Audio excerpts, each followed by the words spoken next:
Estamos a 17 de marzo de 2026 y nuestro querido amigo Alistair Crook está con nosotros. Bienvenido de nuevo, Alistair. Muchas gracias. Siempre es un placer estar con ustedes. Permítanme empezar con la primicia que hemos sabido por los israelíes, por sus autoridades. El ministro de Defensa de Israel han asesinado al jefe del Consejo de Seguridad Nacional de Irán, Ali Larijani. Y recientemente circulan muchos rumores sobre Benjamin Netanyahu. Se habla de una especie de inteligencia artificial falsa y cosas así. Pero cuando se trata del asesinato de personas como Ali Larijani, a quien yo no consideraría un radical, es más bien un tipo reformista, por decirlo así. No es tan de derechas, está más o menos en el centro, y con lo que pasa en Israel y en sus medios. ¿Cómo entiendes esta especie de guerra psicológica entre Israel e Irán? Pues tiene razón en señalarlo. He visto las afirmaciones de que lo han asesinado. No sé si son ciertas, no han sido, que yo sepa, confirmadas aún en Irán, pero podría ser cierto. Esa es la impresión que me da que lo es. Debemos esperar que sea así. Y, ya sabes, es una vía por la que Israel ha transitado desde hace mucho tiempo. Recuerda, los asesinatos, las matanzas y las decapitaciones han sido su modus operandi básico, y a menudo acaba, ya sabes, peor. Recuerdo, bueno, no los tiempos exactos, pero recordarás que el anterior jefe de Hezbollah fue Musawi, y los israelíes estaban decididos a matarlo a él y a otros de la dirección que consideraban líderes clericales de Hezbollah. ¿Y con qué acabaron? Acabaron con Nasrallah, una persona de línea dura. Creo que lo que dices sobre Ali Larijani es bastante cierto. Larijani es una persona muy inteligente, muy intelectual, reflexivo. No es de ninguna manera un extremista, por decirlo así, del ala más militante y más decidida. En realidad, es mucho más centrista, por así decirlo. Así que no sabemos quién lo reemplazará. Se habla de que podría ser Kalibaf. No sé si será Kalibaf porque hay una diferencia entre esos dos nombramientos. Larijani fue jefe de todo el Consejo Supremo de Seguridad Nacional, así que no solo se ocupaba de, quiero decir, había un aspecto militar que ahora ha sido como que retirado de la función principal del Consejo de Seguridad y dejado en manos de expertos militares bajo el mando de Kalibaf. Kalibaf ha estado gestionando el lado militar, el aspecto operativo de la guerra, según tengo entendido, mientras que Larijani se encargaba del lado diplomático, de las relaciones con India, ya sabes, de todos esos otros aspectos. Querrán apartar a Kalibaf de su papel, que según todos los indicios ha desempeñado de forma muy eficaz. Bueno, quizá, no podemos asegurarlo, pero, como digo, siempre hay consecuencias inesperadas de estas cosas. Israel siempre asume que matar a quienes considera no favorables a Israel es una especie de función necesaria, pero a menudo, por así decirlo, es contraproducente incluso para sus propios intereses, y mucho menos para los de muchos otros. Pero debo decir que todo esto de matar por matar, de que cualquiera que se considere que no sea favorable a Israel deba ser asesinado, es terrible. Además, Donald Trump ha empezado a decir cosas de ese tipo también.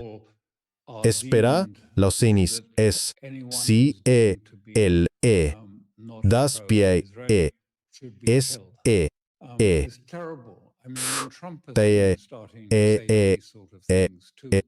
me parece, quiero decir, realmente repugnante. Y dijo que los periodistas que no apoyan a Israel deberían ser procesados por traición bajo la ley de traición. La ley de traición contempla la pena de muerte. ¿De verdad van a decir que van a matar en Estados Unidos a personas que no apoyan totalmente a Israel en esta guerra? Porque hay muchos estadounidenses que no apoyan a Israel completamente en esta guerra, además de algunos periodistas. Pero tenemos, ya sabes, esa mentalidad de exterminar o ser exterminado que viene de Israel. Hay que exterminar para no ser exterminado. Y por supuesto, ese nunca ha sido el cálculo ni de Irán ni de Hezbollah tampoco, aunque Trump afirma eso. Hezbollah y otros han dicho que su objetivo es destruir el elemento hebreo de esa tierra. Nunca ha sido así. Se ha tratado de intentar forzarlos a renunciar a la idea de derechos especiales para un grupo de población por encima de otros grupos con los que comparten el mismo territorio. Esa es una perspectiva muy distinta. Y eso fue lo que dijo Hassan Nasrallah en su momento. Se trataba de desgastar y empujar a Israel hasta una desesperación que les hiciera reexaminar el sionismo y concluir que era un camino equivocado intentar establecer derechos especiales, administrativos, de seguridad y financieros para un grupo de población en un territorio ocupado por otros pueblos.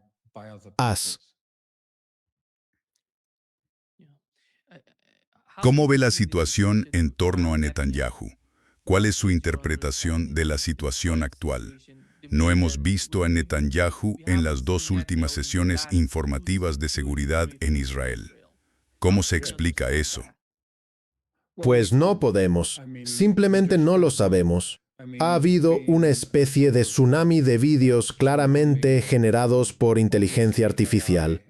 Pero están difundiendo videos generados por inteligencia artificial deliberadamente para crear confusión, ¿o son videos de inteligencia artificial que se publican para encubrir una realidad que no quieren compartir con el mundo? No lo sabemos, y no tiene mucho sentido intentar adivinarlo. Lo sabremos a su debido tiempo. Pero por ahora pueden revisar esos videos y sacar algún tipo de conclusión. Pero podría estar equivocado. Otra cosa es que hemos notado, en términos psicológicos, un enorme cambio en Israel en los últimos días. Un gran giro que predomina, sobre todo, en la prensa en hebreo. Allí figuras serias dicen que es hora de que Trump dé un paso atrás y se salga de esta guerra. Se acabó. No lleva al éxito. Es decir, muchas personas, figuras militares serias o políticas que escriben en la prensa en hebreo, están diciendo que ha habido un cambio total de tono. Y si miras en los últimos días la prensa en hebreo, lo llamativo es la sensación de que todos están escribiendo sobre banalidades, sobre algún aspecto arcano del conflicto entre las distintas partes o sobre las próximas elecciones en Israel, o lo que sea. ¿Quién dice esto o quién dice aquello? Quiero decir, y no sobre la guerra. No me refiero a Irán. Entonces, ¿por qué ocurre eso? No lo sé. No estoy seguro de qué es, pero parece como si algo bastante importante hubiera afectado a Israel, porque en toda la prensa en hebreo se percibe que algo ha cambiado. No puedo decir en qué sentido, pero creo que es importante. y probablemente tendremos que esperar para saber qué es. Pero también hemos visto señales de ansiedad y crisis en Washington. Gente diciendo que la sesión informativa de seguridad fue horrible, saliendo de las sesiones informativas clasificadas en Washington y diciendo, esto es terrible. No dicen qué fue lo terrible, pero hay un cambio en la psicología, y creo que también es realmente importante decirlo. Y se lo digo a ustedes que lo saben. Así que, para la audiencia, creo que en Irán también hay un cambio en la psicología. Que la gente se ha unido, quiero decir, de una forma que no se veía desde la revolución. Como pueblo, la gente se ha unido. Están absolutamente firmes y decididos, saliendo a la calle. Gente que antes podría haber estado en la oposición, ahora se ha pasado por completo. Quiero decir, no hay una oposición del tipo que Trump, que male kilo se kirisa se einto a pasulita alikos killi. Ese einto, ese esado se imagina que de alguna manera va a tomar el control del país. Hay una especie de resiliencia y una firmeza en la gente. ¿Lo ves? Pasa algo, explota una bomba cuando hay multitudes en la calle y la gente no se mueve, se quedan ahí. Y aun si, ya sabes, alguien en la multitud muere, la gente se queda. En Ramadán, después del iftar, tras la celebración, están en las calles. Así que creo que de hecho los bombardeos y la pérdida de vidas civiles en realidad han endurecido la oposición a Estados Unidos e Israel en Irán y han creado una especie de espíritu de resistencia, un espíritu que también tiene que ver con la esencia de lo que significa ser iraní y formar parte de este experimento. Y creo que ese es otro elemento importante. Y creo que la psicología también está cambiando en Estados Unidos de forma bastante profunda. Tenemos que intentar ver qué es exactamente. No está del todo claro, pero en algunos sectores hay, quiero decir, un toque de pánico. En el ambiente, quiero decir, pánico no solo por la guerra, sino por la economía y por las elecciones intermedias, y también surge la cuestión de por qué estamos en esta guerra. No se trata solo de, ya sabes, si tengo un pretexto, ¿cuál es tu pretexto para haber iniciado la guerra? Si fue el programa nuclear, o si fue algún otro aspecto que, ya sabes, que Irán amenazó a Israel, cosa que no hizo. Irán amenazó a Estados Unidos, cosa que no hizo. Pero hay algo, porque sigues teniendo la sensación de que, ya sabes, por qué Trump entró en algo tan claramente equivocado.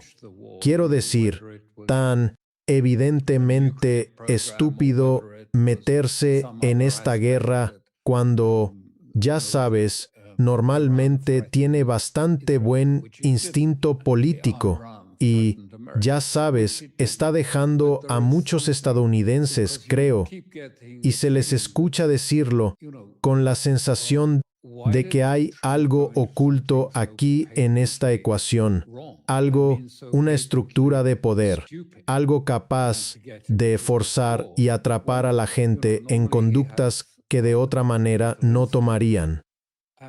Y así esa sensación que ahora tienen los estadounidenses de mirarse y decir, ¿qué exactamente es esta estructura?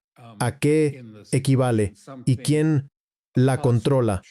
Porque ya sabes, es invisible para que los estadounidenses lo puedan ver. Es obvio que está ahí y evidente que tiene un poder enorme detrás.